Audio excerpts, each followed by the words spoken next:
This is a channel that I've been aware of for a long time, and they're kind of interesting because they provide a kind of a workers first perspective to the games industry. And I would say they're legitimate journalists. And also, I would say kind of more of a fidelity to the actual kind of workers who keep these fucking companies propped up. Oh, watch the 100 slaps one. It's really interesting. Okay, 100 slaps. The story you're about to hear should have already ricocheted across the games industry this year and cemented itself as one of the very worst scandals in its history. And I think that's exactly what would have happened had the This is IGN.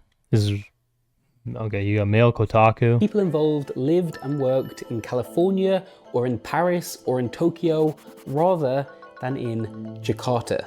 Instead, outside of Southeast Asia, it's like nothing has even happened. Today we're going to try and do our best to remedy that, but first I need to provide you with this significant list of content warnings and just say to you that the stories you're going to hear today are at times really unpleasant, but the reason we're sharing them is because the people involved want as many of you to see and hear what they went through as possible. In early September, I was sent video footage of an Indonesian game artist called Krista Sydney slapping herself across the face 100 times. With her permission, I'm going to play a very short section of that video here, and I obviously need to warn you that it's distressing to watch. Bro.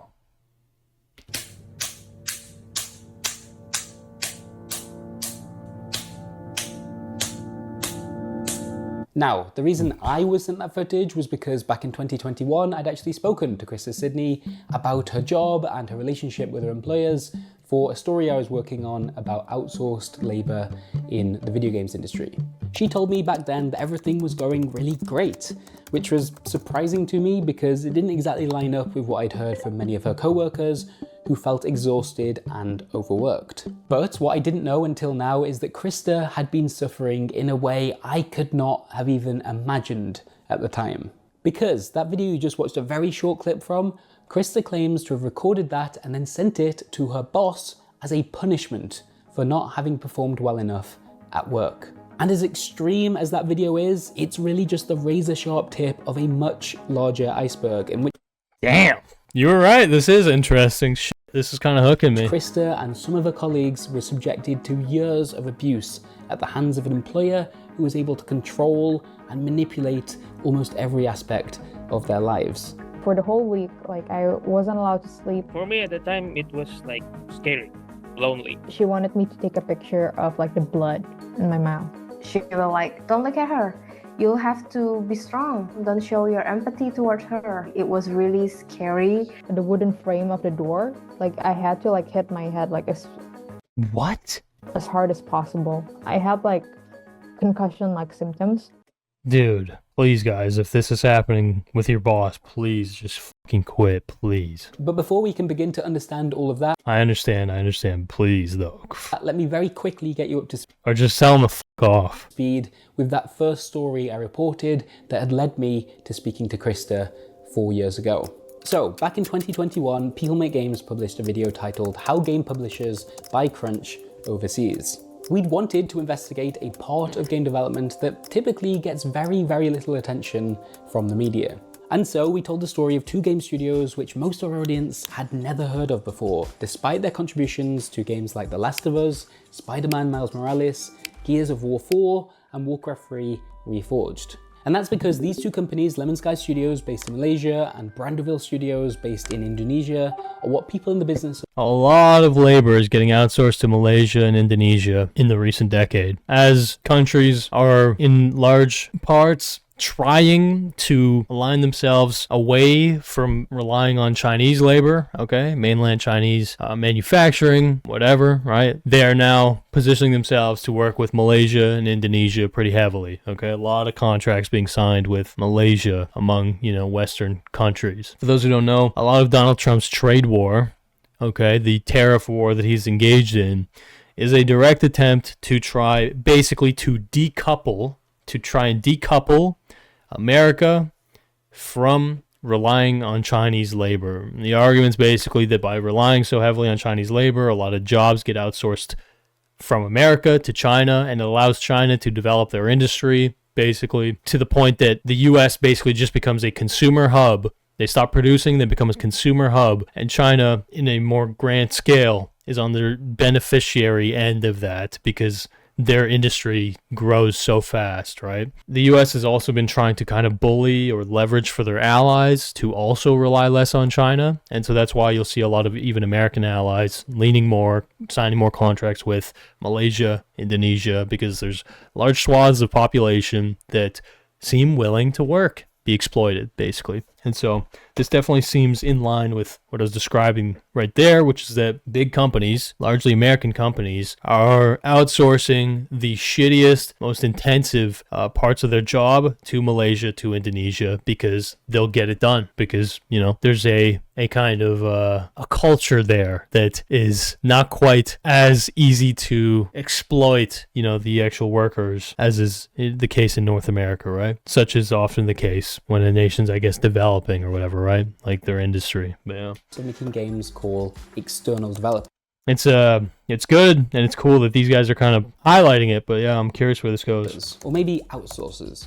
This means they get hired by clients like Naughty Dog or the Coalition or whoever it may be to create, in this case, art assets that will be then used for their games. It costs an awful lot less to hire a game artist in Kuala Lumpur than it does in, say, Vancouver, and as a result, outsourcing to lower income countries has played a huge, huge role in how games are actually made. I mean, that makes perfect sense, yeah. But as our reporting uncovered, the potential for exploitation here is significant. We found that employees at each of these companies were routinely expected to work long stretches of unpaid overtime. Man, the visuals, like the editing that this channel does is really very consistent, very top tier. It's cool stuff. I know that they have a dedicated editor that they work with. And yeah, it's just very well done. At the expense of their health. We're talking weeks straight, sometimes months, of artists sleeping in the office, working weekends, and late into the night in order to meet deadlines which simply could not be met otherwise. Here's my closing line from that video back in 2021. And at some point, if that keeps on happening, then crunch culture is no longer an unfortunate side effect of the business. It is in fact the product that's being purchased. Yeah. So yeah, we published our investigation and well, not much changed really. No! Publicly at least, I think the most consequential thing I saw happen in its aftermath was a panel at an event called the External Developers Summit, which had been put together. Yo, Paxton Lazar at the office, bro. Sorry, bro. In direct response to our reporting. It was called Let's Talk About Crunch. And in fact, one of the bosses of the two studios, Ken Lai of Brandeville, was actually invited to take part. Which was great, although do you know who wasn't invited? Literally anybody who could speak to the actual experiences of the actual workers doing the actual crunch that we just... I see, so these were all company owners or higher up executives. Uncovered. All they really seem able to do is ask someone like Ken. I wonder if Ken Lai is going to be our fucking villain. If he's the one who's ordering this slap footage. Ken Lai, is there much crunch happening at your company? And he's like, no, there's not. Oh shit, Kevin Lai is about to get investigated. I don't agree that Ken. developers sell the crunch to Southeast Asia. Instead, the developer is the key to bring the great value to these two countries. And nobody challenges him on this, despite our reporting having shone the spotlight on employees who said they spent months working at that office until 3 a.m. in the morning.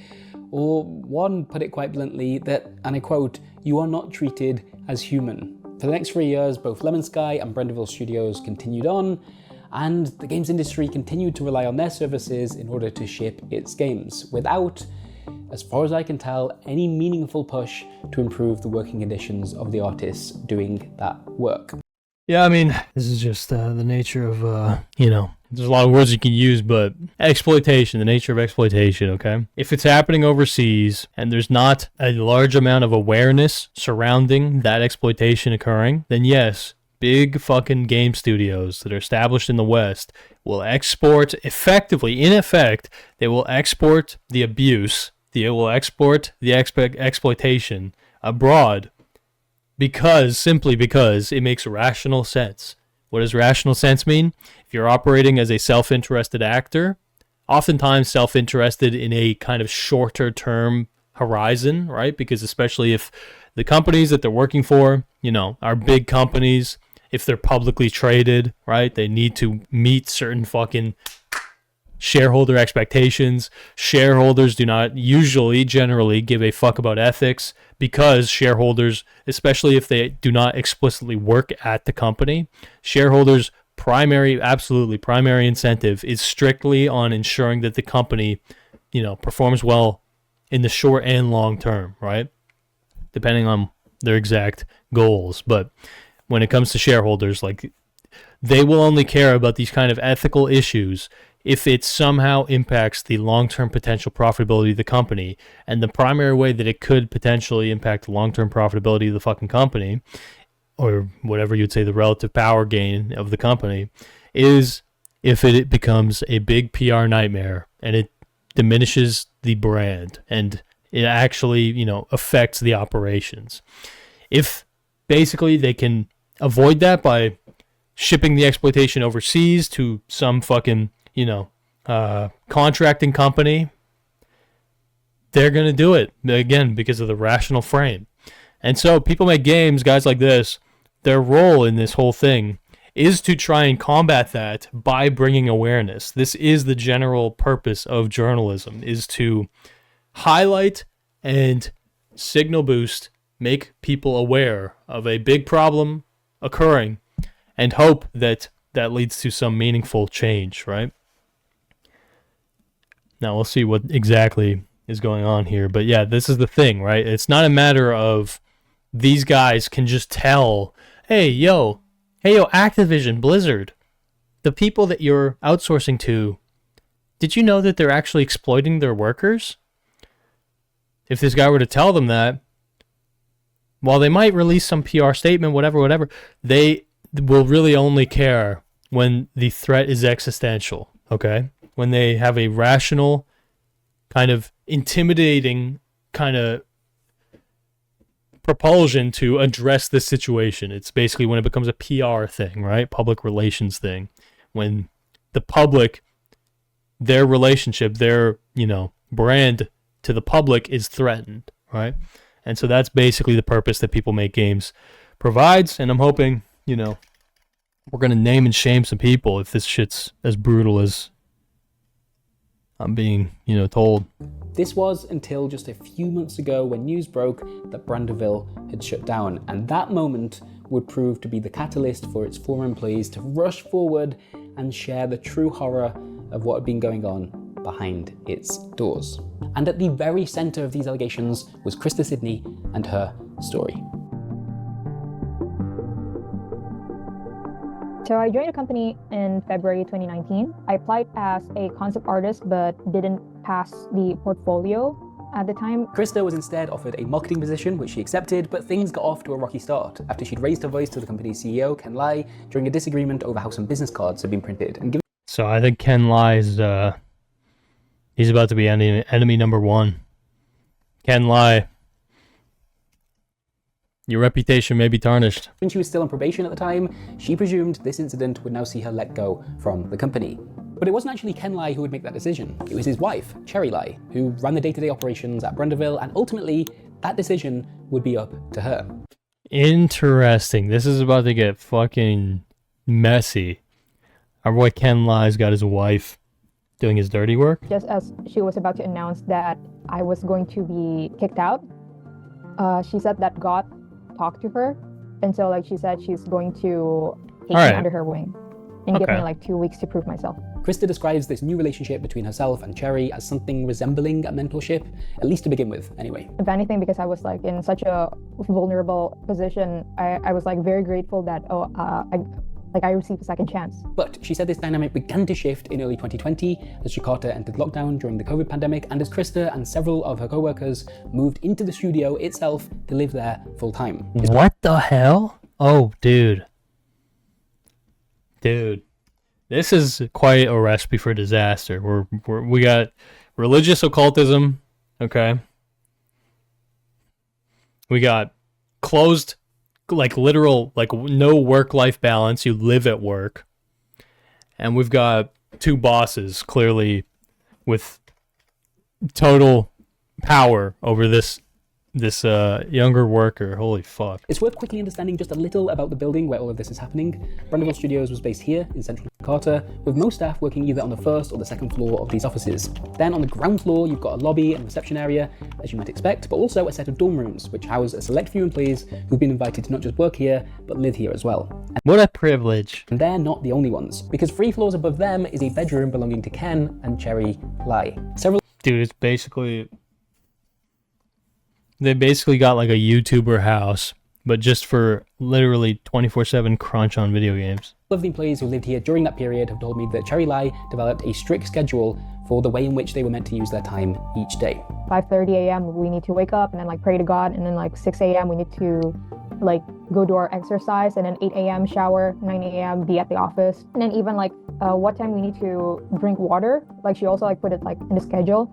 And then what time we eat. She just cares about them. She just wants them to be the best version of themselves they can be, bro. What time we go to bed. So that It's not about domination. It's not about control. It's about just, you clearly cannot take care of yourself sufficiently on your own. So let me do the hard work for you. Let me set up and enforce your systems for you. I'm doing you a favor. Kind of thing. That schedule also included a weekly prayer meeting, which employees told me was considered mandatory. Hell yes. It was also a Christian prayer meeting because Cherry Lai is Christian. But her employees weren't, not necessarily. In fact, the vast majority of Indonesians identify as Muslim. And yeah, that's kind of surprising that she's Christian. So yeah, it probably is a bit of a, what would you say? An evangelist kind of energy that she's bringing to this. These particular employees practiced a range of different religions at the time, but the mandatory prayer meeting they needed to attend was always Christian. Cherry's relationship with certain staff members during this period also became increasingly personal. Slowly, Cherry started to divide us. When Krista first moved to the studio, she shared her dorm room with another employee called Elenda, and the two of them had actually been close ever since their college days together. This was until, according to Krista and other employees I've spoken to, Cherry took an active interest in their relationship. She started to gossip about Elenda to me, started to try to get me to be suspicious of her. She told me that, you and I, we're the same, we're popular girls, and then Elenda is more of a nerdy girl. Bro. Whew. But before that, we never had any problem with each other. Several former employees told me that they believe Cherry intentionally meddled in the personal relationships of her staff, and that this was especially true for women. She has this Excel sheet, the list of the people she considers her friends in her life. Dude, please tell me the Excel sheet has all of their data, all of the information she's fucking collected from them, and she's trying to socially engineer them. And number 1 was me.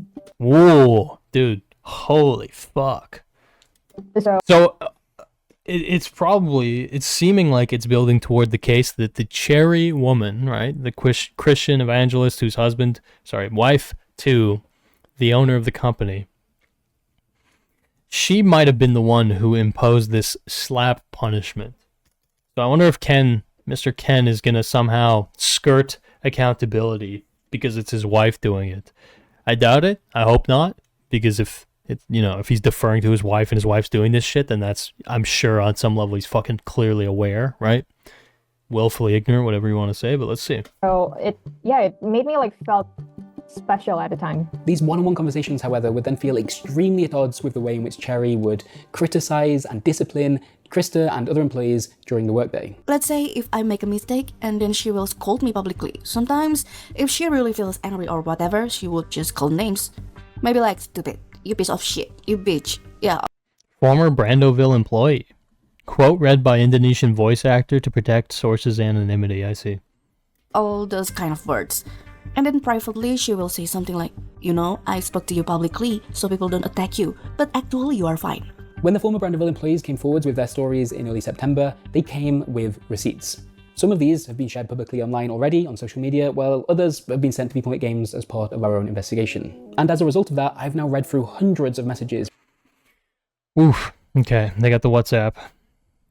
Hey, Miss Cherry, I sincerely apologize for allowing this to happen. This will never happen again, and Krista will no longer be involved in art and drawing. Once again, I'm very sorry, Miss Cherry. Your pet didn't answer my question right. Have her do so within 5 min before I destroy her whole family and her life. Hi, Miss Cherry, I understood and we're all good. Bitch, did you unstop snap yourself as what you asked for 100 times yet? What? Am I lovely? Am I still educated, my girl? Instead, putting her to jail or throw her away or sending her back to her hell life with her family who doesn't care her the first day, and I didn't sold her to a man that didn't love her at the first day. Miss Cherry is not looking very godly, guys. I don't know. There's something about this. I'm not convinced. This is the marketing department, I'm assuming. Your pet didn't answer my question right. Holy shit. This is gonna hit crazy, especially seeming like English is probably your second language, so like the abusiveness just also has this like insane edge to it where it's like you're barely forming sentences correctly. Like, did you unstop snap yourself as what you asked for 100 times yet? Oh shit, that's the slap. She's describing it as snap, but I think she means, did you slap yourself like I asked 100 times yet? Damn, bro. Dude, okay. I think that they're actually kind of showing the crux of this right near the start where, look at this. She actually is explicitly, because I was thinking like how self-imposed is this, whatever. She's literally saying, did she send that video for slapping herself 100 times yet, or will I send her back to her fucking family that don't care about her, basically? Brandoville, what's going on? Employees say Cherry sent to them either privately or in group chats with other staff members. Oh my god. I'm sorry, Miss Cherry, I'm already on my way. Understood, Miss Cherry, let me call them. No need. Oh, you're on your way back, on the way back? Why I need to listen to you, bitch? And these messages show her Within 3 minutes, I don't see you respond. Then Krista Sidney's fired. Understood, Cherry. Wow. regularly threatening to fire her employees for the smallest perceived mistakes or using language that is just totally demeaning and inappropriate. These messages paint a picture. Your parents did only one thing wrong. Didn't tell you the truth of how bad you are, and didn't screw you and hit you to hell enough. Screw you. Make you a loser, also not totally one. Of an easily irritated and usually erratic Fucking asshole. Team, you treat me dead? How many times I said she's not allowed to draw? I am really mad now.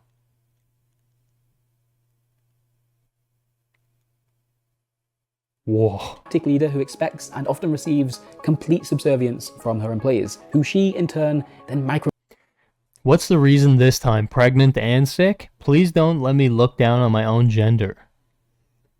micromanages. She's got a little bit of sexism going too. She's saying, you represent all women badly. To an extreme. Despite Krista often receiving the very worst of this attention, she and a few other employees were at the same time ostracized by the rest of the company because they were seen as being utterly devoted to Cherry.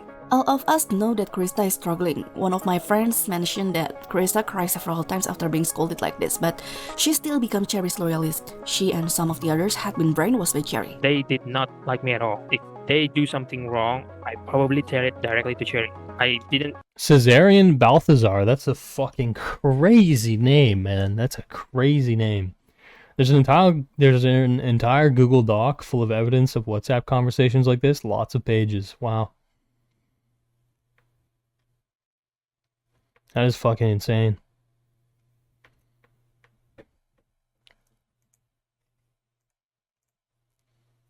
Caesarion Balthazar, though. That's crazy. Really have much friends at a time because like most of people hate me. This isolation was also extended to their families as well. Yeah, so she's always like convinced me and like other people actually that like family and friends, like they're just like your. So her name is Krista. So if I had to guess, she probably is Christian by birth. So it's possible that the kind of religious occultism maybe sucked her in harder, if that makes sense. I don't know.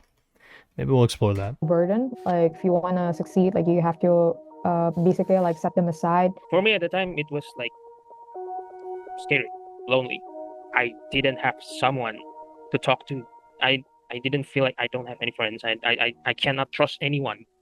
Even like probably my family. I mentioned earlier that as part of our reporting on crunch conditions at Branderville, I'd first contacted Krista back in 2021, where she told me, and I quote, "I know some people say this place is tough to work at, and I agree, it's a very disciplined company, which is why I think it's great, because as an artist, we tend to let bad habits like slacking off get the better of us.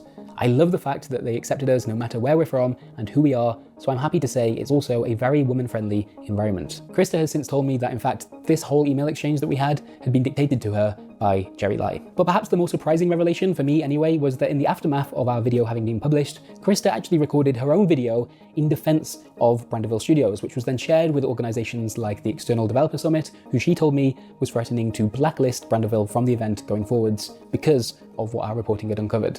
And in this video, Krista is visibly overcome with emotion about how much Branderville means to her and how thankful she is to both Ken. Damn, bro. She was the last of the Mohicans, bro. She was the last one standing and representing for the company. Ken and Cherry Lai. Even my family, they know how life-changing it has been for me to work here. They saw me, like, you know, my mom has seen me change. It really touches me when I saw like how much my mom supports me working here. It's something that is very special for me. This video was later shown to other employees at Branderville, some of whom remember feeling extremely uncomfortable as they watched it. Even at the time where Cherry showed us that video, Krista is really proud and was tearing up too, because she was like, "Yeah, I'm doing that gladly, Mrs. Cherry," something like that. And then we're like, "Okay, girl, you need help, but you don't know." We asked a representative from XDS if they remember receiving this video, and here's a response I got from its executive director.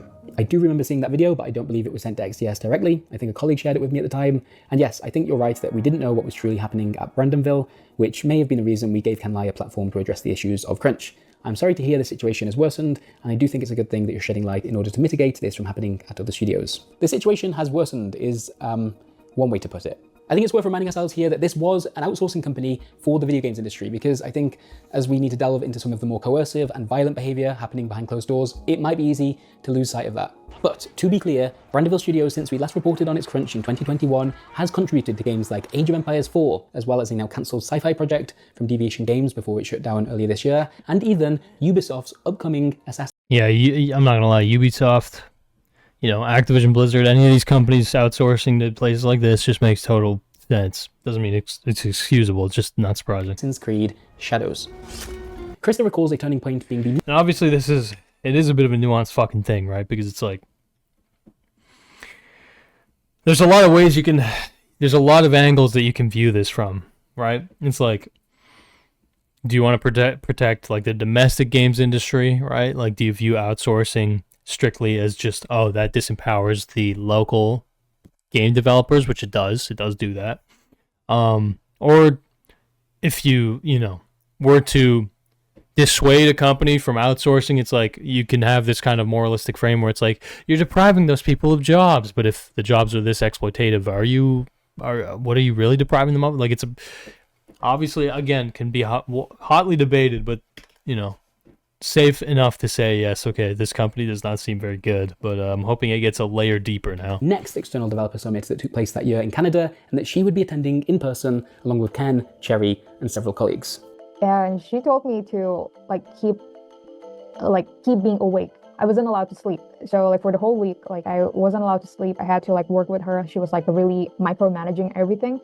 I had to work while I had a Google Meet on, and then shared my screen so she can monitor if I'm asleep or not. Krista told me that Cherry seemed to require very little sleep herself, and sometimes she would expect the same from her employees. But this was on a whole different level.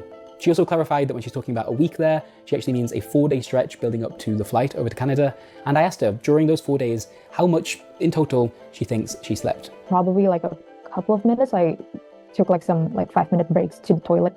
I think the first time I finally slept was on the plane. And at the event itself, there was a problem. So we took a group picture at XDS to send to Cherry, because she her legs were so swollen from not sleeping that she couldn't attend the event. It just so happened that I was standing in the middle of the picture, and then Ken Lai was standing in the corner, and she got really mad. She told me that, oh, you stood in the middle of the picture when it's supposed to be the CEO. Basically I was bringing harm and danger to Ken Lai as the CEO.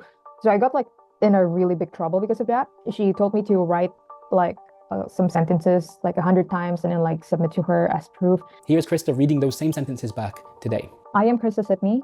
I am very sorry because I am not humble and I am lying. I gave Jesus, excuses. bro. I suck because I used What a- lazy as my excuse today. The truth is, I am This is such a greedy, waste of selfish, time. and I think dirty and nasty. Krista has also shared WhatsApp messages with people And I think dirty and nasty. Oh my god. at games from this trip, which appear to show Cherry dictating who Krista is allowed to talk to, including whether she's allowed to speak to someone delivering takeout or to the cashier at a 7-Eleven. Other messages see Cherry writing a long, rambling screed about how Krista needs to accept God into her life, comments about Krista's parents and their marital problems, and finally, a demand that Krista should fear her and fear God in order to succeed. In the following days, Krista claims to have tried to resign from Brandville Studios, although she says that Cherry would not allow this to happen. I had a phone call with her like late at night. I told her that I wanted to resign because like I really couldn't handle it anymore. I felt like I was being a burden because like everything I did led to her like being angry. So I really felt useless. Felt like I'm being a burden to like basically like everyone.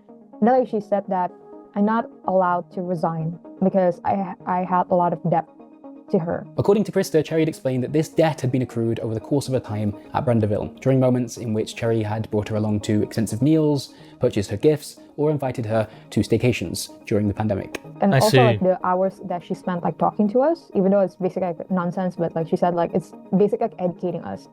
So she said that she's invested like all of this like for years at that point, like 3 years going on. She said like I still have to repay my debt. So I wasn't allowed to resign. After returning from this trip, the abuse Krista would receive reached a totally new extreme. Imagine like this is Cherry and here is Krista. She all told Krista like, oh, you ugly fat pig, step back. So she have to move back and hide herself because Yeah, this is fucking...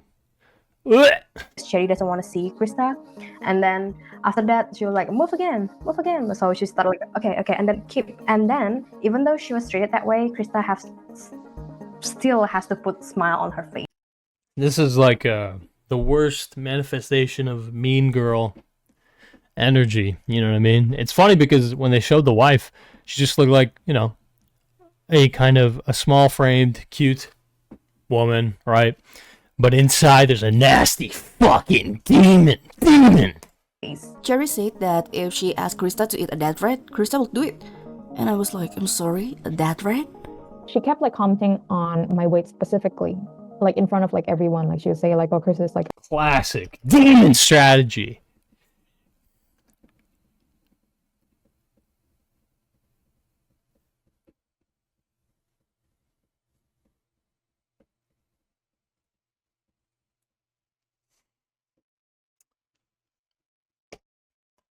ugly and fat."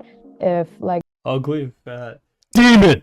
she keeps like being like ugly and fat, like she would get fired. During a period in which Krista and two other members of the marketing team were working from the front desks of Brandeville Studios and another building elsewhere in the city, Krista's appearance was being heavily micromanaged by Cherry. In the next clip, you're going to hear Krista use the term QC, as in quality control, which is something you might usually expect to hear when describing feedback on, for example, marketing assets that you're working on and not the clothes you're wearing.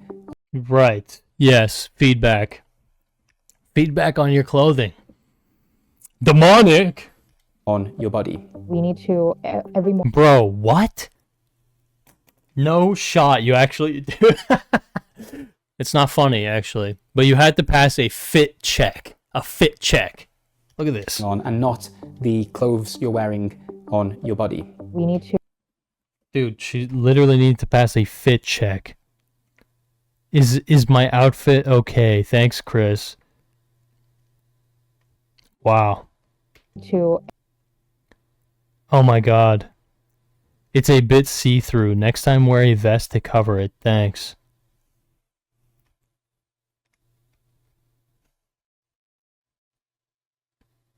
Looking good. To. This is crazy, bro. Every Wow. morning, take a Every morning you have to do a fucking fit check, bro. picture. This is crazy. Holy shit. Like for like full. Krista, you need to go back home to change now, please. All black informal. Noted, will do. Body, like neck down. It would show like. Damn, bro, this is fucking something else. Show her like our outfit that day, and then she would like QC it. She would tell us like if we look. Oh my god, oh my fucking, oh, need to be slim, Krista. Okay, Miss Cherry, noted. Thank you. That is crazy, crazy backhanded. Holy shit. Need to be slim. Like fat or like our clothing is like too cute. Don't wear open toe shoes. Too cute, bro. She just didn't want to be mogged. She didn't want to get mogged, bro. That's tough, man. I hate your shoes. Don't like your pants, and your size is big. I don't accept. Crazy. Professional or not. And then like she would comment like my body like needs like more diet, that kind of thing. It was also in this later period that Cherry's punishments for Krista became more and more physical. While Krista has told me that much of this happened privately, some did also take place in public. For example, one meeting in early 2023 saw Krista being humiliated as some kind of lesson for the few other Brandiville employees in attendance. She told Krista to kneel down, her arms straight up. She was like, told us like, don't look at her. You have to be strong. Don't show your empathy towards her. Something like that. It was really scary. How can I not feel sorry if I see someone treated that way? She doesn't know the word kneel, so every time like she would say like bow down, and then like I would like bow, but then like she gets. She doesn't know the word kneel. That's so funny. She's saying basically her English wasn't sufficient to fucking actually be abusive toward me. So she thought that her bowing down was her refusing the request. Like angry because I didn't understand like what she was saying. And then I had to like kneel. She oh my god, girl, I can't believe you fucking put up with this. It's brutal. Told like a couple of people to go inside the room and like see me like kneeling for hours. Please don't fucking put up with this shit, please. In private, things were getting... Please, please, please. Please don't find reasons to legitimize you being treated like this shit. Much worse. Krista said that to begin with, Cherry would ask her to slap her own face lightly, like this, in order to wake herself up if she looked lethargic or if she made a small mistake. But soon, this would no longer be enough, and she would ask her to do it harder and harder. The earliest record that I have was like a recording of me hitting myself like in the mouth until like it bled, and then she wanted she wanted me to take a picture of like the blood in my mouth. I've slapped myself, and here's the picture of the blood. Send me the video. The most extreme version of this, you've already seen some of. It's the video in which Krista hits herself as hard as she can across her face 100 times. Now I've seen that full video, I've counted each slap as it lands, and the thing that has stuck with me the most, other than the sheer is that she clearly like did exactly 100. violence of it, is the expression on Krista's face throughout. It's the same Krista that I've spoken to, but also it's not. It's like she's on autopilot, like she's not really even there. Krista claims that in most cases she was asked to slap herself in private or over a video call, but in this case, because it was a recording that she then needed to send to Cherry, we actually have that footage was sent. It reads, "Hi Mrs. Cherry, noted, will do. I would like to report that I have slapped myself 100 times and on my way to Brandiville Studios. Thank you." Cherry replies, "I don't believe. How to prove?" 3 minutes later, Krista sends the video to Yeah, I mean, this is just sadistic. Oh, did I? Oh my god, bro. She's like, I don't believe you. How do you prove it? She sends a video of her doing it, and then she's like, did I ask you to send this to me? Dude, that's crazy, bro. Cherry, who then replies, she said, impolite. You can't directly without asked. Impolite. I'm sorry for this. I would like to report that I've arrived at BVS. Wow. "Did I ask you, send me? You can't directly without asked. Impolite." Impolite. That's the word she chooses to use in this moment, having just, presumably... Yeah, I mean, this is demonic.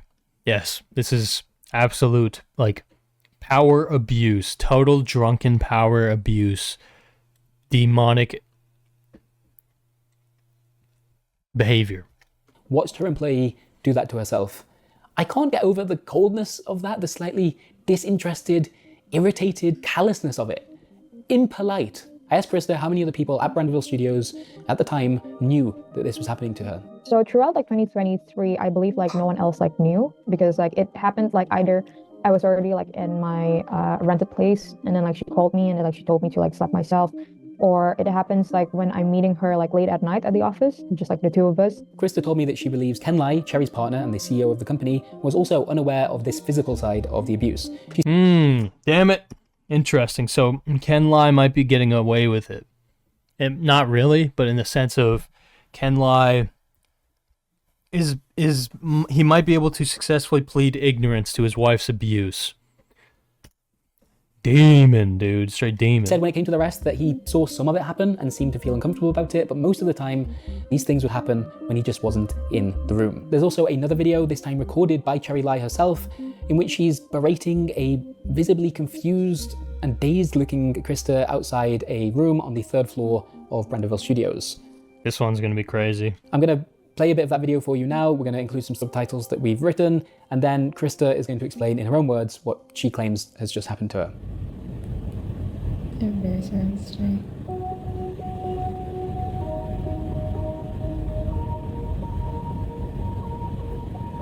Dude, this is demonic. This is just so demonic. You lie, say sorry to me for what? You lie, then you need to tell the truth. What is the truth?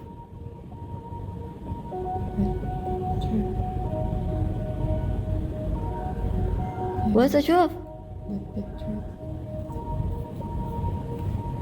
She told me to hit my head against the wall. So it was like the wooden frame of the door. Like I had to like hit my head like as hard as possible. I thought like she was like joking, right? But no, like apparently she wanted me to like hit as hard as possible until like I had like concussion like symptoms. And in that video, like when she was berating me, I was already like delirious because of like the impact. And then I had like my vision became like all white for like a couple of seconds. And then like Holy my ears rang, and then I had like a migraine. And basically like I was like really like out of it. Please don't let yourself ever fucking do this shit. Please don't ever fucking let yourself be treated like this. Find another way. This is fucking... It's not just insane, it is demonic. This is the exact type of person who should not be in a position of fucking authority or power. And then she tried to like gaslight me into thinking that I was like... This person is trying to dominate you. Dominators. People are authentic dominators of those, like of everyone around them and whatever.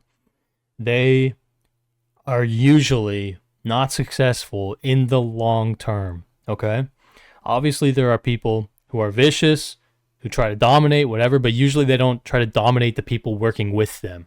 When you're literally trying to dominate everybody around you, and in such a flagrant way, right? Like such an obvious way where it's like physical violence, all this stuff, in the long term, the result of this is almost always negative for you. That's the rational case against doing it. The moral case against doing it is, yes, it's fucking wrong, obviously. You know, treat people as you would want to be treated type shit, right? But important thing to kind of, I think, discern is this kind of mentality, right? Where you want to dominate those around you. You want to keep them below you, keep yourself in complete control over them. There's two kind of typical ways that a person will react to trying to be dominated. Kicking and screaming, okay? As in they will try and fucking resist as much as they humanly can, cause a bunch of fucking problems for you, fuck up your life. Or learned helplessness. And learned helplessness is basically what you are witnessing this woman falling into, which is effectively foregoing control, but not in a way where it's like, oh, I'm eager to please necessarily. It's more like I am literally your slave. Like you basically give up on anything, in effect, on any autonomy, and you, in a lot of ways, exhibit tendencies that are not even really beneficial. So it's like a learned helplessness, right? So this Cherry woman is obviously having all these problems with this Krista woman. And maybe she was slacking at work, maybe. Who knows, maybe. Probably not, but maybe. When you're in a learned helplessness scenario, you feel like there's no way out. You feel like there's no kind of benefit or escape. Of course, you're going to be disincentivized from trying to perform at your peak ability, because even if you perform at your peak ability, you've already registered there's no real correlation between me performing well and me being treated well. So you fall into, again, a learned helplessness. Your behavior does not change the way you're treated, right? And so yeah, this is 100% textbook abusive. This is fucked. This is crazy. But this does happen. This does happen. The more common dynamic that this happens within is obviously a family dynamic, okay? Obviously, this can happen, as we're literally witnessing right here, in a workplace setting, right? But in a family dynamic, it's almost even more ripe for this to happen, okay? I'm assuming that Krista had some skill sets. I'm assuming that she could have gotten another job if she really wanted to, probably. But like they said, her family situation was really shit, so they used that to exploit her further. If you have a shit family situation, right, and you kind of get pushed into relying on your work situation to pull you out of that, I can understand how this can happen. But yes, a lot of family dynamics. You'll have parents who are trying to dominate their fucking kids. Again, I do want to distinguish. There is a difference between, having an authority figure within the household who can administer punishment, right? Like, in the sense of controlled, like, direct causal punishments. It's like, you did this is your punishment, whatever. There is a difference between that and somebody who's trying to actively dominate you, to hold you down, to keep you under their control, and make you feel like you can never do anything right, okay? One of those people is actually trying to correct behavior, in theory, trying to make you be a better version of yourself or whatever, evolve, theoretically. Another is actively trying to keep you from evolving, trying to keep you under their grasp, effectively. Obviously, there's ways that both of those mentalities can be warped. One of them is just bad outright, I would say. But yeah, you get what I'm saying, though. This is the thing. When it comes to a family, right, you don't actually need that much qualification to be a fucking parent, believe it or not. You might know the qualification. You need to find, in most instances, a willing partner, right? And so, yes, there is many scenarios where people will try and exert domination over their fucking partners. By the way, this is why when I used to go on the Andrew Tate rants a lot, okay? The big rant that I would go on with Andrew Tate was on this domination angle, okay? The way that Tate professes that you should view women is literally through the almost angle of ownership. It's almost through the angle of complete domination. There's a fear, there's a deep-rooted fear in giving the woman autonomy, okay? And again, there's nuance that you can apply to a lot of this, but I have analyzed enough Tate content. I understand the way that this guy thinks, the Nietzschean will to power, self-interested way that he thinks.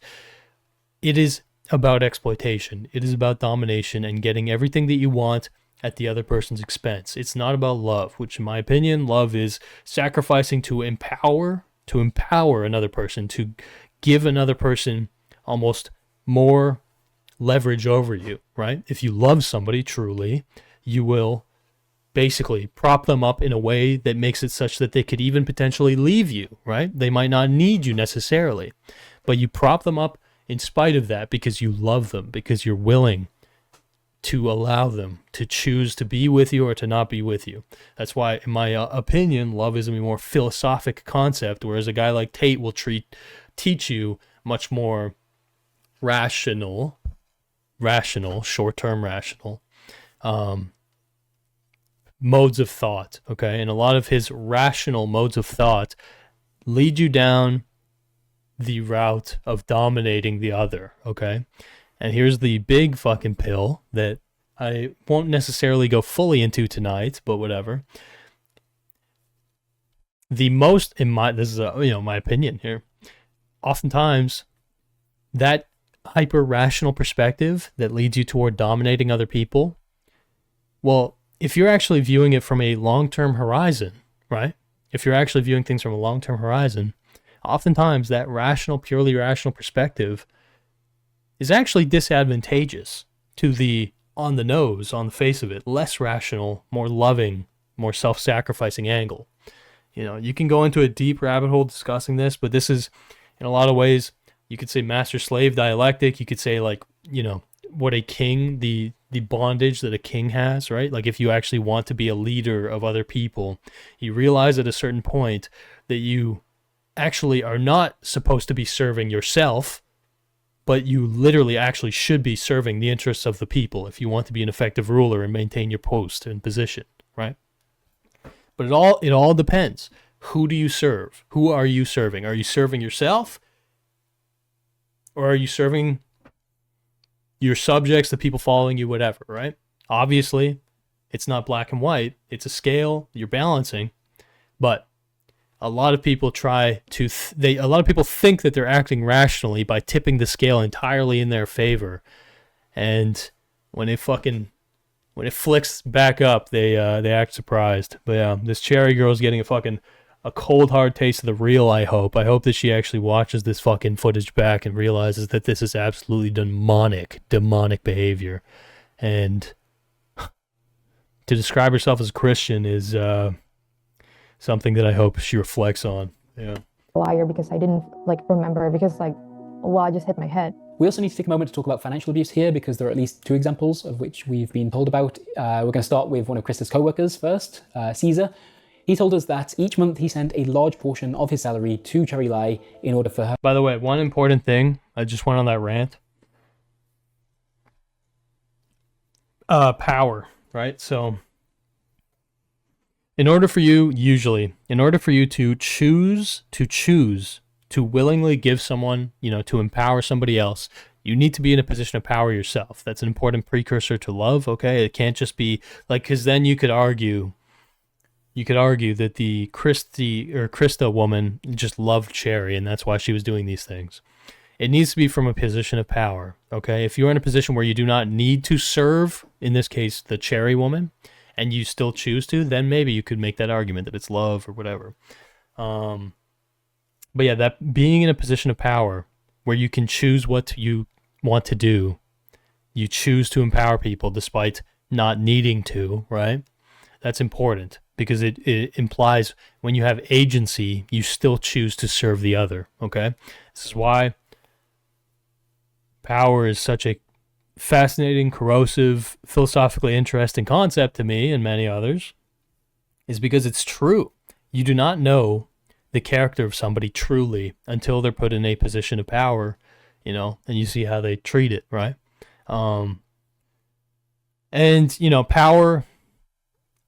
Power is the ability to help others. It's the ability to hurt others.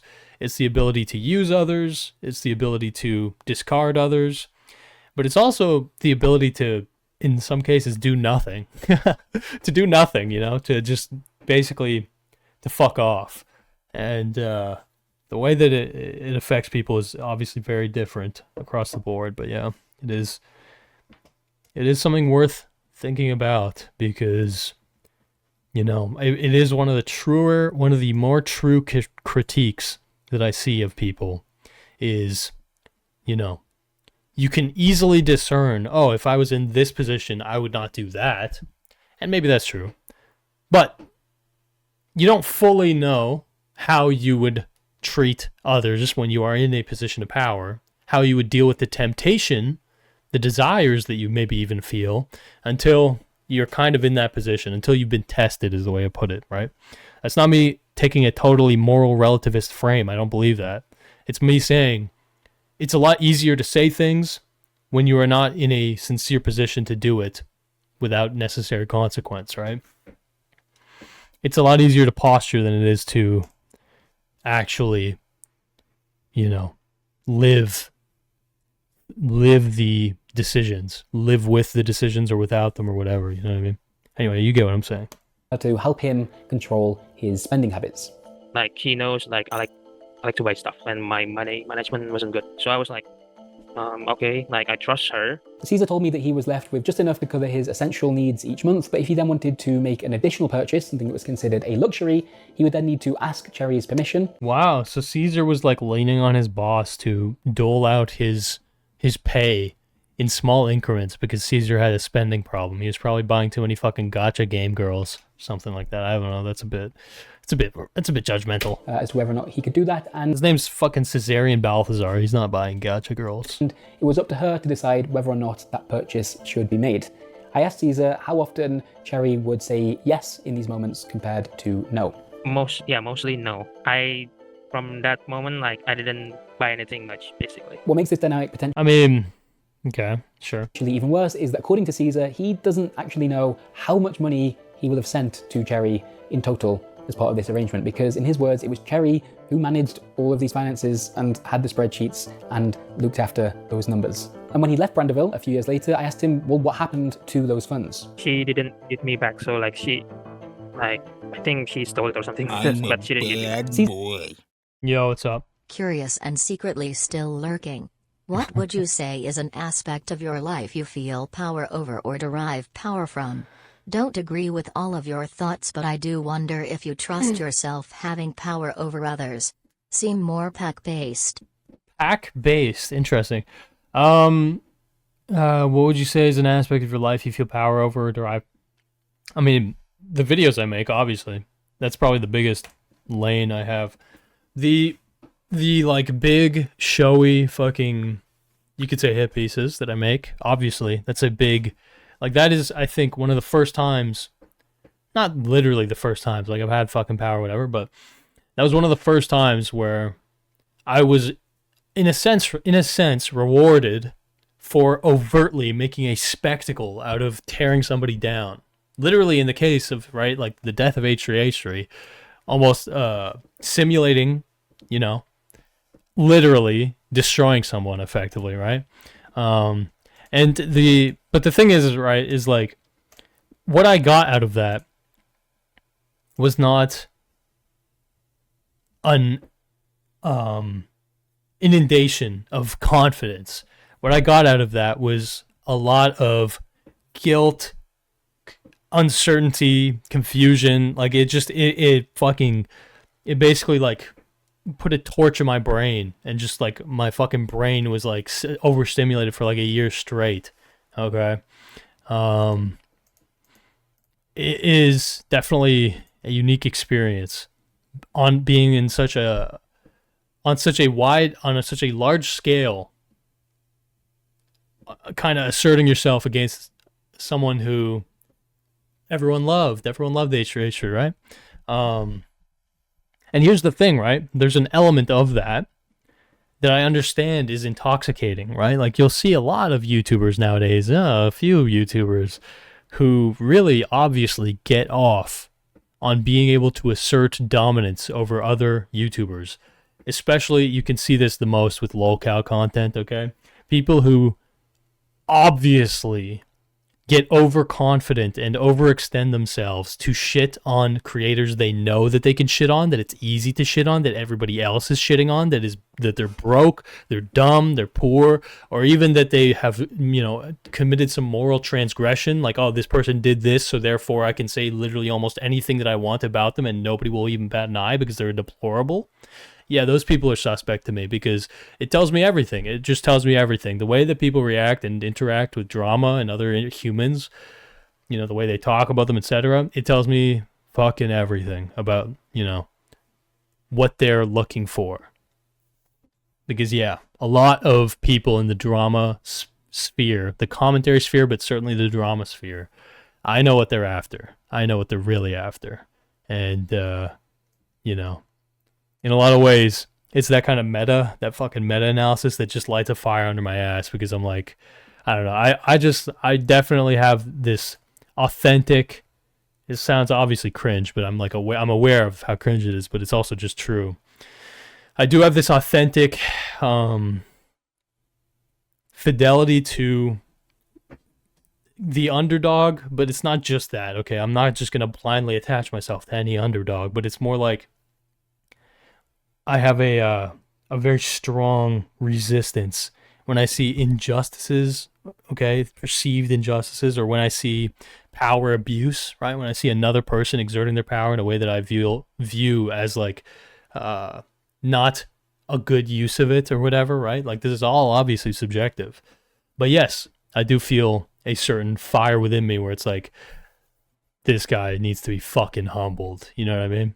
And so that does fuel a lot of my thought. But yeah, the reason that I emphasize all of this and I tell you all of this and I kind of reveal my hand is because this is what I realized from the H3 video. And I realized it before I made the H3 video, because there is meta-analysis in that about how, you know, I'm self-aware of the fact that I'm taking out my resentment on this individual, whatever. But the reason that I say this explicitly is because I just do not want to forget it. Okay? The biggest thing that I witness in the drama space and all these fucking spaces, a lot of them, unself-aware people. People usually overextend. People usually lean in a little too hard when they're not thinking about what they're fucking saying because they're having too much fun digging in on somebody that they think is an easy target, right? Tells me everything. Tells me they don't know that in reality, a lot of these people who think they're on a holy crusade, and some who don't, that at the end of the day, they clearly just want an outlet for the resentment. And unself-aware people who don't realize that they're just blindly taking resentment out on people who might not even deserve it, those are the primary types of people who I typically would think maybe deserve to be humbled. You know what I mean? And so that's why the vigilante frame kind of makes sense for me in my head, because it's like I do have this compulsion to almost attack the attacker, if that makes sense. Obviously, it needs to be, you know, I need to view it as a legitimate cause and all that, right? But yeah, that's why even the first video I made that blew me up, the death of H3H3, right at the end of that video, there's me basically saying a lesson in a sense, but if you can't, if you're gonna dish it out, you better be ready to take it. Right? That in a lot of ways really does define my conduct, I'd like to think. If the people that I attack, usually the people that I attack are the ones who dish it out. And I'm just coming in to see if they can fucking take it themselves. You know what I mean? To provide a little bit of a countervalence, a counter weight to their fucking ballooned ego. But yeah, that, as you can tell, the way that I'm talking, I relish a little bit in that kind of dynamic, right? Like being able to assert myself over somebody asserting themselves. You know what I mean? Nothing like it. But again, by being aware of the fact that there's a derived enjoyment from that on multiple parties and on multiple levels, I prevent myself, I'd like to think, from overextending too much on someone who's undeserving, right? I try to be careful about who I'm targeting. That's a big thing that a lot of people fucking ignore nowadays, because you can, if you have the right target, you can fucking say or almost sometimes do literally fucking anything and just get away with it because you play into your fucking base. Yeah, I think it's time that a few people's bases get blown up. But anyway. Boy. Do you consider yourself humble? Me? Any of your friends? Rivals? Define transgressions worthy of humbling, and what humble means in your eyes. I'm not going to answer all those questions, but I do think that what I would describe as humble, okay, is not literally believing that you are of low means, all right? It's not like a humbleness, I think, comes first and foremost from understanding that you're not above all people, like you're not above most people or whatever you would say, like from being willing to kind of understand that you are on equal footing with a lot of fucking people, or being able to find common ground or whatever. It's a lack of humbleness, in my opinion, is trying to really exert over another, or like trying to prove that you're better than somebody else or whatever, right? And I'm obviously capable of that. What I just described to you is in effect me doing that. But that's why YouTube, this thing that you're witnessing, me making those main channel videos, that is my outlet for that kind of egoic drive, right? That egoic resentment kind of drenched drive. Most people, almost all people, act on resentment all the fucking time. They just don't realize it. I consciously choose to do it through the vehicle of fucking videos, right?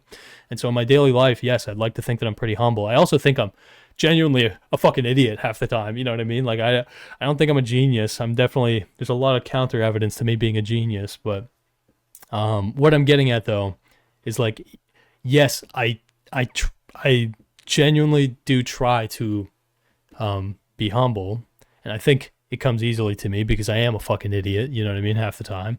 But when it comes specifically to making the big videos I make on my main channel, well, that's my time to not be humble, actually. I think there's some people who don't fucking deserve to see me at my most humble. But anyway. Yeah, rivals. I mean, the rivals that I choose to identify to, like, the public are just other fucking YouTubers, not my friends or whatever. So, like, Sneeko's, like, probably the biggest rival that I've publicly fucking shit on. And I view him as more of a rival because I can tell there's a lot of similarities between us, also a lot of differences, but yeah. Define transgressions worthy of humbling and what humble means in your eyes. Yeah, I mean, I can easily define transgressions worthy of humbling. It's just in my head, transgressions worthy of humbling, there's two things. Cruelty, okay? And someone who knows that something is wrong but chooses to falsely pretend like nothing's wrong. So basically corruption and cruelty. Those are the two biggest motivators for me to fucking, you know, assert some level of correction. But I can go deeper even into what I mean by that, okay? But let's just say this, right? Let's say cruelty, the way that I vaguely describe it, because I can't really give you too specific stuff, otherwise you might know a little bit, you know, what's going to happen next. But anyway, cruelty in my head, right, is when you are in a position of power, okay, over somebody else or whatever, and you choose to use or exert that position of power to disadvantage other people beyond what is even of gain to yourself, okay? So you're in a position of power, you choose to exert that power to crush another person in a way that doesn't even benefit you. That's cruelty, because it's beyond any rational gain. Do you understand? And cruelty is, in my kind of framework here, the mirror of love, because in my mind, love is from a position of power, choosing to uplift someone beyond what is of benefit to yourself. Okay? So when I see an act of cruelty, a person in a position of power, using that power to exert it against somebody else, by the way, why do people do that? Why would somebody irrationally choose to exert their power over someone else, that they have nothing to gain by doing so? Why would they do that? What's the reasoning if it's not rational? It's because it feels good. It's because they get pleasure from it. From what? From taking out the resentment on that person. They get pleasure because it feels good to, if anybody who knows it, literally anything about, you know, their own conduct, sometimes it feels good to take out your anger on another person when you think it's justified, okay? When you think it's justified. Usually most people need to wrap it up in like, oh, this person deserves it, right? I understand that I'm arguing the same thing, but by acknowledging all this, by trying to be self-aware about it, I think I have a bit of a bit better of a, you know, method for distinguishing who deserves it. But the point I'm getting at, though, a lot of historic atrocities are committed like this, but, you know, taking that power, exerting it on the other beyond what is of gain to yourself because you believe you're fulfilling some kind of divine or religious or, you know, karmic force, right? What is corruption? Corruption is the person who will witness that cruelty, who will witness that thing happening, who knows that that is wrong, who's in a position to call it out and say that's wrong, to actually try and stop that from happening, but for their own self-interest, they will not intervene. For their own self-interest, they will permit it to occur. They will not take personal participation because they have nothing to gain by participating, but they also won't stop it from happening because they got potentially some things to gain by letting it happen. So it's like, for an example, you know, if somebody, one person, let's just say wants to like exert financial domination over another party or faction, or to silence another party or faction by force or through other means, and in a way that is just not really of any perceivable legitimate benefit to that bigger, more powerful faction, that guy, you could argue, is exerting cruelty, right? If they're trying to destroy, to silence, to diminish this party beyond what is really a perceivable, necessary, rational gain, okay? And then if you have a party who is typically known for calling out that kind of behavior and who is typically known for trying to intervene when people try and leverage these strange means to silence or disadvantage people, and they either do nothing or even maybe side with the more powerful faction, or maybe provide, not side with them, but maybe provide reasons or legitimize the powerful faction doing it, while not necessarily committing to themselves being for it. Yeah, that's corruption. I mean, by my standard. And so those two things, those within my framework, would make you, let's just say, an interesting target for me, okay? And the commonality between the two, in my opinion, is kind of the injustice, if that makes any sense. It's like someone who is doing something that's, wrong for no reason other than it feels good to do that thing, to exert their power over that person, right? To wield their weight against that weaker party. And then someone who knows it's wrong, but chooses to do nothing or to kind of run soft defense for the more powerful party because it is to their advantage, which again is corruption. This is how, you start a racket, right? So, yes. That is kind of how I discern what parties are deserving. Anyway, okay. Thank you for those questions. They were good. I think they helped me elaborate my own thinking, right? The whole thing is that I want to be self-aware of this shit, okay? Because you can listen to me, you can think I'm a fucking egotist, whatever. It's more about being aware of it so that I can try and curb it, but also just so that, because you need to understand, if you're too lost in your own sauce, if you're too convinced that you are the correct party asserting your, power over this other party, if you're too blindly convinced, not even critical at all of your conduct as in a position of power, then it can very easily be the case that you're the one who's acting out of cruelty, not wanting to confront that fact. Very fucking easy, by the way, for people in positions of power to become super unself-aware, because the nature of power is that when you have it, people are scared to correct you. People are scared to challenge you.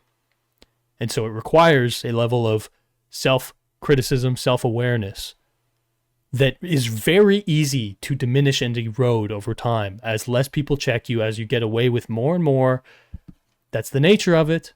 That's why people say power corrupts, because the checks and balances that would typically apply to most fucking people erode as you gain more and more power. So yeah. What would you do, if you could theoretically get away with anything? Can't answer that question, can you? At least you can't answer it in a way that is entirely convincing, I guess. But, yeah. People being scared to challenge authority is also baked into Eastern culture. Hi, Gokanaru, how are you? What have you been up to? Who are you dueling? And what deck are you using? What's up, Azalru? I'm not dueling anyone. We're witnessing a duel between People Make Games and Brandonville. Some fucking, I believe Malaysian, or was it Indonesian company that's exploiting the workers. But yeah, this video is really interesting. It's a definite a gaze into the abyss, but I'm glad that all this has come to light. But yeah.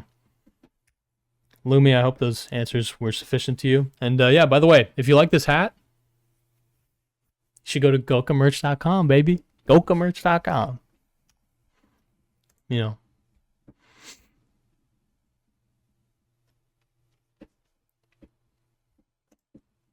He told me that if he were to hazard a guess, he likely gave Cherry somewhere in the region of 5 million Indonesian rupiah as part of this arrangement. That works out at just over a month's full pay. On top of this, when it seemed like Caesar was going to resign from the company in 2021, he claims that Cherry told him, in fact, he owed the company over 200 million Indonesian rupiah. Oh, damn. Holy shit. Several multiples of his total annual salary. As you can see in this invoice that he provided us with, part of this is due to a Unity certification test that he'd taken, and then this gigantic chunk at the top here was for a training program he claims to have not even started yet, which would have seen him become an instructor at the yet-to-be-built Brandeville Academy, a school for new artists in Indonesia headed up by Ken Lai. Caesar was eventually fired from Brandeville Studios a few months later, but not before he claims to have paid back 7 million Indonesian rupiah, leaving just 20% of his paycheck intact each month. Krista's personal finances were also tangled up with Cherry's own as well. In the final months of Brandeville Studios, before it would declare bankruptcy, Brandeville went under, guys. Spoiler. Krista was, on paper at least, being paid a decent salary. Basically, like, she told the finance that my salary was 18.5 million. But then, like, she told me that that was actually her money. And she's basically just, like, using, kind of, like, putting it temporarily in my account. So I was not in the right state of mind to think that that is anything suspicious, because, like, she didn't give me, like, space to think. Because, well, first of all, severe sleep deprivation. Second of all, like, Again, I understand this woman's plight. This is brutal, whatever. You need to take care of yourself. You need to make sure that you are not this vulnerable to attack, financially or otherwise, okay? I tell you that with your interest in mind. Don't allow yourself to be, put in this kind of to become this kind of a victim. This woman is a victim, absolutely, right? I don't say for you to not become like this to diminish her experience or whatever. It's just simply don't let yourself fall into this kind of a circumstance. The last thing you need. She sent me a message like almost every hour, so I had to I didn't have time to think of anything else rather than respond or work.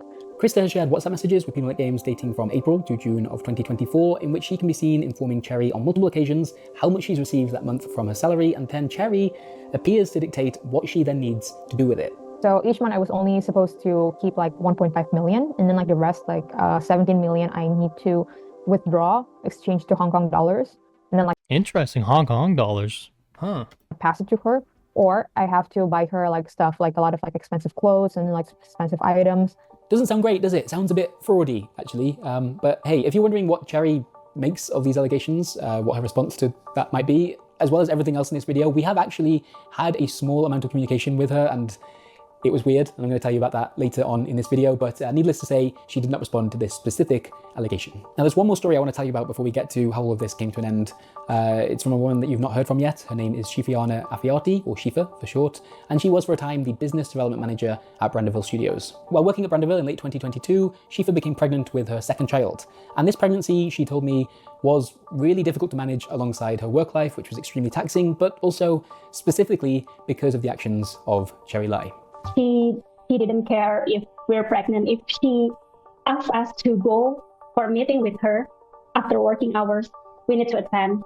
And again, when I was pregnant, sometimes I had a meeting with her until 1 a.m. in the morning and until 3 a.m. in the morning. It was quite intense. In early 2023, while in her second trimester, Shitha began to hemorrhage. She was rushed to hospital. Damn. Where she was informed by the medical team there that she needed.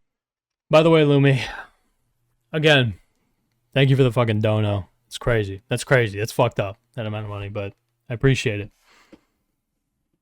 Very cool. Needed to stay at the hospital and get as much bed rest as possible. At the same time, Shiva tells me there was an issue involving a project that she'd been managing at work, and while in hospital, she was contacted by Brandeville employees, first asking her to come into the office for a meeting, and then later asking if she could work remotely from her hospital bed, answering emails and responding to clients. She declined both options and eventually even asked to resign from the company altogether in order to just focus on her own health and the health of her unborn child. At the time, Cherry Lai was the one who contacting me. He said that he was really mad because I'm resigning. And she even blamed at my husband. Is it your husband again? You abandon your future, your dream job because of your husband again? She said, okay, just take a leave, but you cannot resign. 2 weeks later, Shifa gave birth to her second child, a little boy called Oslan. He was born more than 2 months prematurely and was immediately transferred to a neonatal intensive care unit. Over the coming weeks, Shifa would visit Oslan there each morning, with the hospital being relatively close to the Brandeville offices. Sometimes if I have time after I visit my son, I come to Brandeville to chit-chat with Brandeville colleagues, just to have someone to talk with. And Caroline noticed about that I already chit-chat with my friend, and she asked me if I can start to work. You know, in Indonesia, the maternity leave is 3 months. It was only 1 month after I gave birth. I see. So she was trying to frame her as kind of like lazy or something, like she can work sooner than she was letting on. Shifa agreed to do this, although on 2 conditions, the first of which was that she could visit her son still in hospital, and the second was that her workload would need to be much more manageable given the intense pressure she was now under. Shifa claims this did not end up being the case, and her work life remained very stressful, and she recalls visiting her son in intensive care unit and needing to step out of the room on multiple occasions to take calls about work at Brandeville from Cherry Lai. 4 months after being born and still in intensive care, Oslan unfortunately died. I remember. Oh, sheesh. My son passed away on September 28, 2023. At that time, I also had quite important I did not expect that. That's really brutal. Holy fuck. meeting with a client at 7 a.m. and That is fucking... Oh. he passed away 11 p.m. before the meeting. And dude, I think my mind was very get into the working. The first person I touched that time was my working groups, not my parents, but my working groups, because the next day I will have quite important presentation. I told them, dude, this is so dystopian. It's crazy. Can you guys I believe it though. This sounds so real. back up me, cover me for the presentation, because I need to attend my son's funeral. I need to taking care of that. Shifa then took a few days of emergency leave from work, although it turned out she didn't go through the exact correct process in order to do this, a process that should have involved her asking Cherry Lai directly for permission. People Make Games has been provided with a screenshot of a message that Cherry Lai then sent to Brandeville's HR manager at the time, a woman called Alicia Sandra, and in this message you can see her discussing what is happening with Shifa and what needs to be done next. I want to remind you here before I start reading it that this message was sent just 3 days after Oslan had passed away.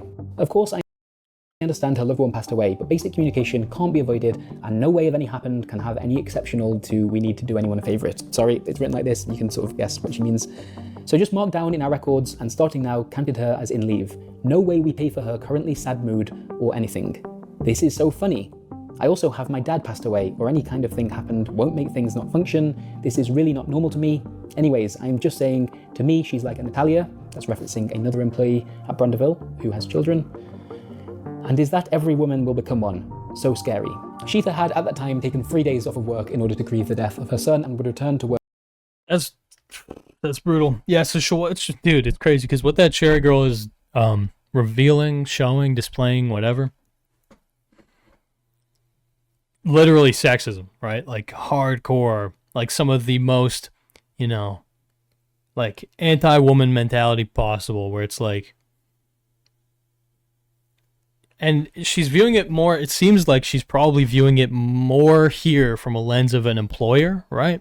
So like the fight or the friction between an owner of a company and employee being a woman, there is this friction, which is like, okay, when you have a child, you can't really be an effective employee, obviously, because you had a child.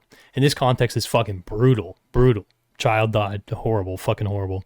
And what Cherry's showing, basically, is just total mask off, zero fucks given, like, fuck her. Her kid died, I don't care. She's dealing with kids, I don't care.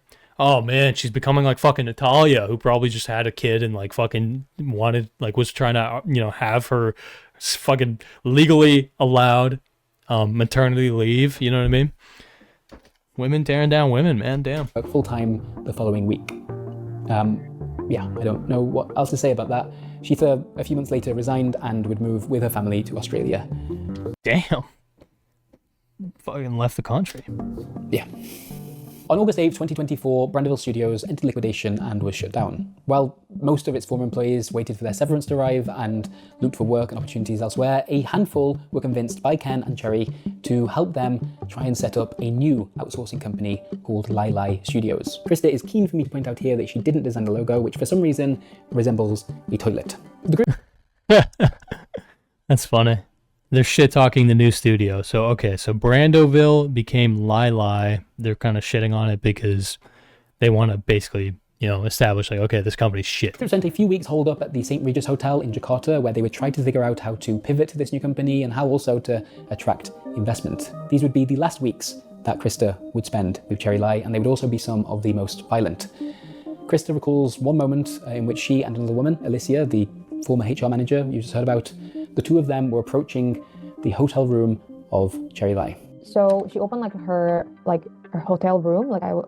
I stood in front of it. She slapped, she hit my head until my glasses fell off. She stomped on my glasses until it broke. And then she slapped me a couple of times. She pushed me against the wall, and then she poured water on me. And then told me to clean up the mess. This incident has been corroborated to People Make Games by Alicia Sandra, and she also confirms what Krista believes to be the reason for this attack, which is that the two of them had left supplies for Ken and Cherry next to their hotel room door rather than hung on the door handle of the room itself. 2 days prior to this, Krista, Cherry and several other colleagues attended a meeting at the KYK building in Jakarta, where upon arrival, and after realising that a document hadn't been printed off, which Cherry had requested, Cherry slapped Krista several times, punched her in the chest, grabbed her around the throat, and then kicked her before leaving for... That's pretty fucking serious. Considering what we've seen, does not sound very far from what could have been reality, man. Yeah, Nightmare Boss from Hell? No kidding, dude. This is rough. The meeting that was happening upstairs. The following month, with Brandeville Studios having official... Tony Lai has culpability, bro. Fuck that. No easy outs for Tony Lai. This is your wife, bro. Really closed for good, and those few people still orbiting Ken and Cherry having now drifted away even more so.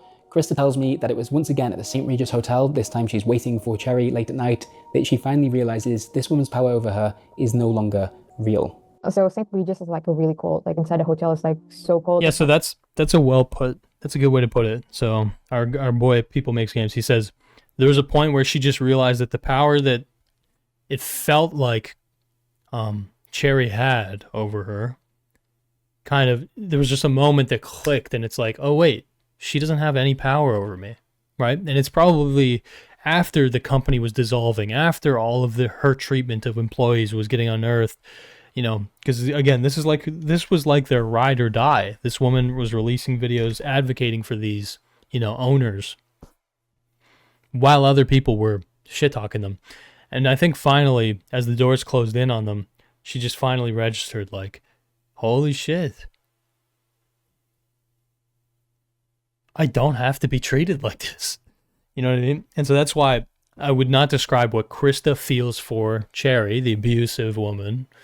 It's not love, okay? It's domination, right? Krista is trying to dominate Cherry is trying to dominate Krista, okay? This woman right here. And Krista is on the receiving end of that intense abuse, attempted domination, whatever you would say.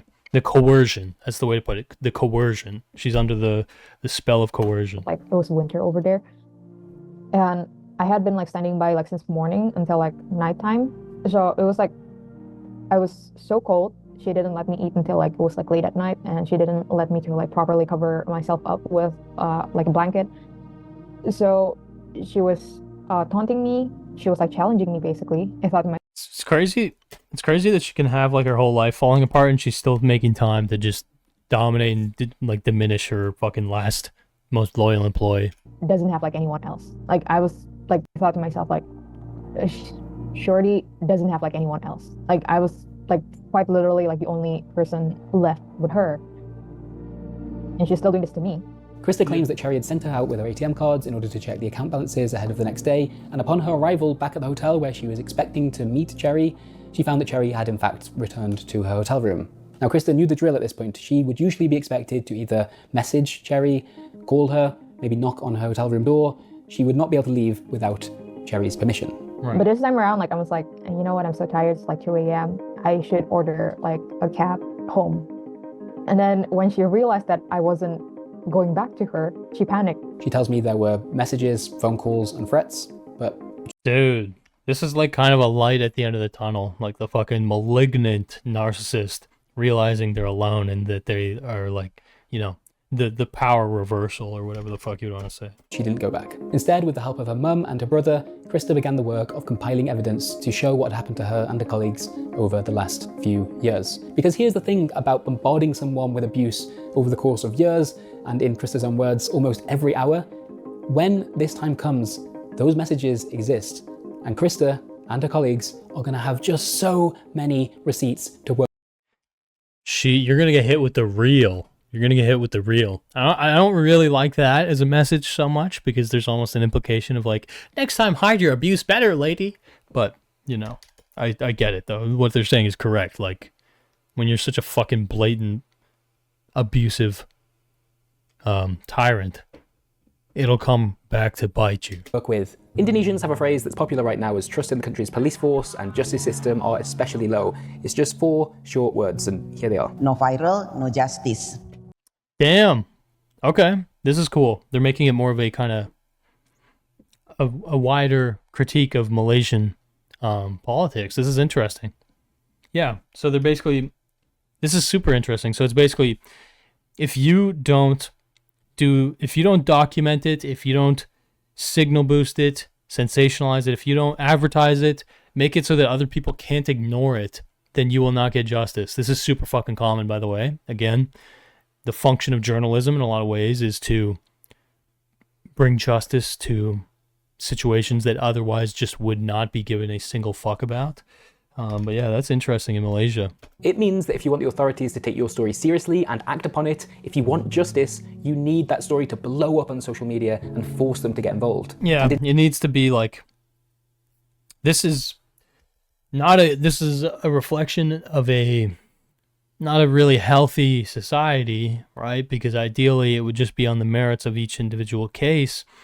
But this is another kind of rational acting government or police force or whatever is going to act primarily on the cases that have the most potential to do reputational harm if they don't act on them. It's sad that it has to be like that, but again, you know, c'est la fucking vie, it seems. In Indonesia, at least, that's exactly what happened with the Brendeville allegations. They went viral. And in turn, the Indonesian police has now begun interviewing witnesses, collecting evidence, and according to the Jakarta Globe, is looking to bring Cherry Lai in for questioning. Although that is going to prove difficult for them because I believe Cherry Lai is no longer in Indonesia. I think she's in Hong Kong. And uh-oh, no extradition bill. the reason I think that is because, well, she told me. I emailed Cherry in November about the allegations you've now heard in this video, offering her and Ken the opportunity to answer the many questions we had to ask them. She replied and started off by thanking me for the reporting I'd done on the crunch conditions at her studio in 2021, which was unexpected, before going on to say, and I quote, "To me, my part of the story is not important, as long as my team are good and safe now." However, she's an angel. She's just a bright-faced little angel, dude. Just trying to do what's best and what's right in this world. God-fearing. Hell yeah. I will love to meet a new friend if you can make it to Hong Kong. I told Cherry that I'd be happy to travel to Hong Kong in order to speak to her, but that any conversation we had would need to be both on the record and on camera. And at this point, she seemingly changed her mind and shortly stopped replying to my emails. As for Ken Lai, well, he never replied to begin with or answered my calls, and he remains a mystery to me, honestly, here. I'm not exactly sure how we're meant to feel about his role in all of this. The employees Blood's not, you know, innocent. Spoken to are somewhat split on his culpability. Some make the very persuasive argument that he is, as one source put it to me, Cherry Lai's biggest enabler. As a husband and as the of course. CEO of Brendeville Studios, he should have known what was going on. He should have done more to stop it. He should have protected the people he was responsible for. That incident at the KYK building I mentioned just a few minutes ago, in which we're told that Cherry slapped Krista several times, put a hand around her throat, hit her in the chest, and kicked her. Well, one of the witnesses who saw that happen told me that this took place in the building's lobby, and when it happened, Ken Lai was in that same lobby, elsewhere in the room, but in the same lobby, and appeared to act as if nothing had happened. But what confuses things for me is that there are others, including Krista, who believe that Kenlai may be another victim of Cherry's abuse, and that his silence comes from a place of fear. I don't know if that... Interesting.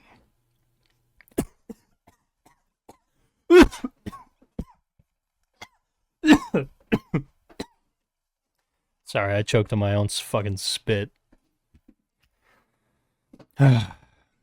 Kenlai's he's just another subject of the fucking abuse, bro. It's not his fault he married a malignant narcissist. It's true. I just don't really know enough about Kenlai altogether. And when I mentioned that to a former Brandeville employee... Damn, blood. This is her. That's tough, man.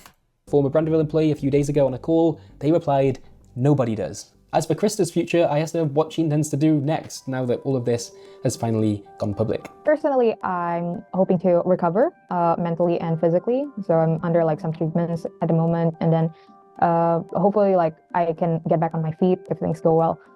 Planning to study law, like want to be able to help like other artists like in the future. Like no way. She's just like full-blown career change, probably for the best, probably for the fucking best. For them to have like a better working environment than I did. Krista told me that Indonesia is in desperate need of improved labor laws which can better protect its workforce from exploitation across...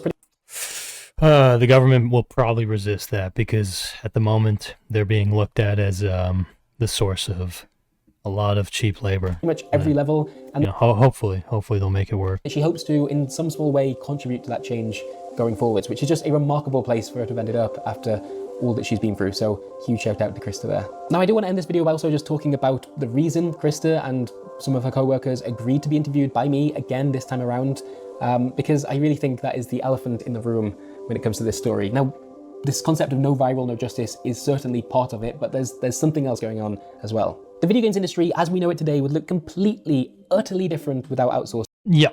Okay, this is interesting. I'm very curious how he caps this off. I have not had the deepest, reflections on what I think about outsourcing in the games industry. It probably is a bad thing. Certainly a bad thing for both domestic labor and arguably labor abroad, but let's see what this guy has to say. Labor. Seriously, if you pick almost three, as we know it today, would look completely, utterly different without outsourced labor. Seriously, if you pick almost any AAA game at random from your collection and properly read through its credits, you're going to start to get some idea of the sheer scale at which this medium has relied on outsourcing for things like the creation of art assets, animation, audio work, localization, and QA. That's assuming the game you've picked has properly credited all of the people involved in its creation, which is not exactly a given, but you get my point. However, these Brandeville employees want you, our audience, to hear about their story because outside of their home country, they're not being treated as this crucial linchpin of the video game making process. If they had been, you probably would have heard about these terrible things that have happened to them already. And the reason you haven't is because outsourcing, particularly when it comes to lower income countries, is a topic that people living in the global north don't feel very comfortable talking about. And that discomfort has led to, in my opinion, one of the very worst abuses of power I've ever come across in this industry being largely missed or perhaps even ignored by people who don't live in Indonesia. Yeah. This is, I think, the right way to play it, is like North American companies, video game companies, don't have to address this because it's so fucking far removed from a Western consumer. It's barely been covered in the press, it's not been called out by the game studios who've relied on Brandeville's work up until now, and it has started no wider conversation outside of Southeast Asia about the working conditions of outsourced labor in the video games industry. Why is that, do you think? What makes Krista Sidney and her co-workers any less important than game developers based elsewhere? It's,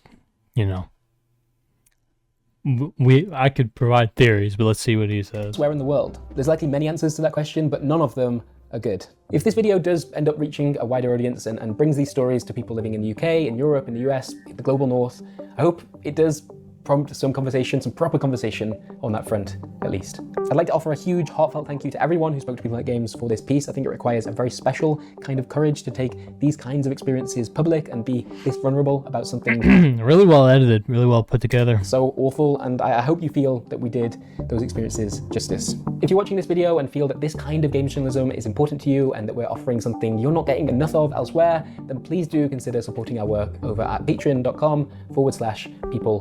Shout out to People Make Games. Make Games. There's just no way we could have taken a swing at an investigation like this without the direct backing of our audience. We've been working on this one since September, and it's required just so much time in terms of tracking down the right people to interview, sorting through a mountain of screenshots and evidence, and corroborating the stories that you've now heard in order to be able to publish them today. To be that makes sense, man. This is a lot of work, I can imagine, that goes into this. But yeah, I mean, at the end of the day, man, it's like a large swath of the consumers don't necessarily care. They just want the game, right? And they'll complain about even the price being higher, right? Like there is a kind of consumer pressure that, you know, the more mass consumers just kind of don't care, right? About people abroad being exploited, certainly.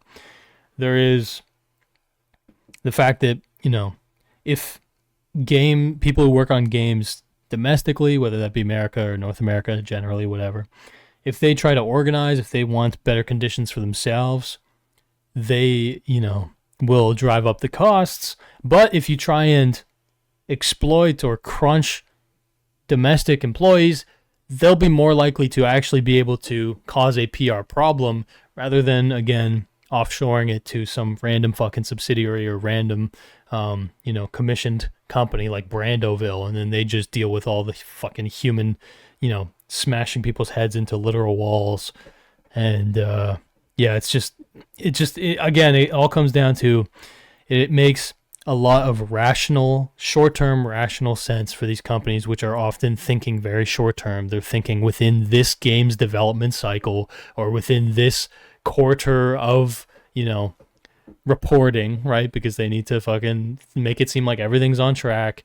It just makes too much sense for them to, you know, send their games abroad. But that's why I think it should be maybe one way to combat this would be to incentivize more, like making it a real staple of pride or honor or whatever if your games company does use domestic labor, if your games company is ethical about the way that you employ people or whatever, right? Trying to, I don't know how you could do this, to be honest. Like all of this, I understand the difficulty and all, it's just crazy. But, you know, Larian Studios being a private company, right? These are the guys who made Baldur's Gate 3, being a private company, being able to take fucking 4 years to develop a game in its entirety, right? I'm not propping Larian up as the perfect example because I don't actually know all that much about Larian, but I do know that them being a private company does prevent at least a little bit of that heavily imposed pressure to release, to crunch and etc. But yeah, anyway. Here, we make very, very little money from YouTube advertisements, certainly not enough to run a channel like this. We've not sold a portion of this video to a sponsor. It would not have felt right in this context, I don't think, certainly. And yeah, we're not beholden to or supported by a giant corporation either. It's just us. We're a small team that try to tackle big stories, and we get to do that because of you. So yeah, final plug. If you want to help us take on more investigative work like this in the future, head over. I'm glad they have, it seems like a bunch of members. I don't know if a lot of them are just free members, but yeah. Go to patreon.com/peoplemakegames. That's it. Thank you so much for watching. I know it's a long video. I know it's a hard topic, but I really do think there's value in a lot more people knowing about this. So yeah, thank you for watching, and we'll see you next time. If anyone thinks this is unique to the games industry, it's not. Any industry with outsourcing sees this stuff. Yeah. In the tech industry in Europe, shout out to all the patrons, bro. Tech industry in Europe, I left my previous job because they had outsourced to India. I thought this was cool, a whole new group of colleagues. However, the amount they paid the workers was really low, although they refused to tell me exactly how much. Having video calls with them to mentor them in how the company works. If the video call lasted more than 15 minutes, I could see their bosses calling them on their phones to know why they hadn't checked in. If they made any mistake, they were severely punished. I reported it to the higher-ups and ethics team, but apparently everything was legal in India. I don't care how legal or illegal it is.